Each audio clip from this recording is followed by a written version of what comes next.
एक दूर राज्य में एक छोटा राजकुमार रहता था। उसका नाम था विवेक। वह न सिर्फ अपने राज्य का युवराज था बल्कि वह ज्ञान के प्रति भी बहुत उत्सुक था। विवेक ने अपने राज्य की सारी किताबें पढ़ ली थीं और अब वह नए ज्ञान की खोज में निकल पड़ा। वह अपने घोड़े को लेकर पहुंचा एक घने जंगल में जहां एक बुद्धिमान साधु रहता था। जंगल में उसे तरह तरह के जानवर मिले और उनसे नई नई बातें सीखी। एक चालाक लोमड़ी ने उसे समझाया कि कैसे धैर्य और सावधानी महत्वपूर्ण होती हैं। एक शेर ने उसे बताया कि निडरता और शक्ति का असली मतलब क्या है।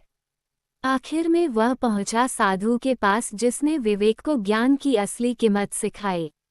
साधु ने उसे बताया कि ज्ञान अकेले पढ़ाई में नहीं बल्कि अनुभवों में भी छुपा होता है। विवेक जब राज्य वापस आया तो उसने अपने अनुभवों को अपने लोगों के साथ बांटा और एक बुद्धिमान राजा बना। ये कहानी न सिर्फ बच्चों को ज्ञान के महत्व के बारे में सिखाती है बल्कि यह भी दर्शाती है कि जीवन में प्रत्येक अनुभव से कुछ न कुछ सीखा जा सकता है। एक दूर राज्य में एक छोटा राजकुमार रहता था। उसका नाम था विवेक। वह न सिर्फ अपने राज्य का युवराज था बल्कि वह ज्ञान के प्रति भी बहुत उत्सुक था। विवेक ने अपने राज्य की सारी किताबें पढ़ ली थीं और अब वह नए ज्ञान की खोज में निकल पड़ा।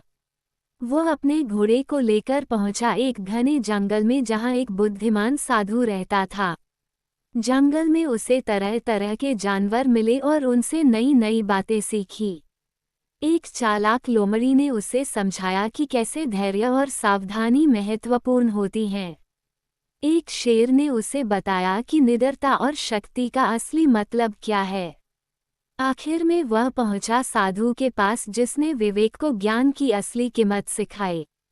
साधु ने उसे बताया कि ज्ञान अकेले पढ़ाई में नहीं बल्कि अनुभवों में भी छुपा होता है। विवेक जब राज्य वापस आया तो उसने अपने अनुभवों को अपने लोगों के साथ बांटा और एक बुद्धिमान राजा बना।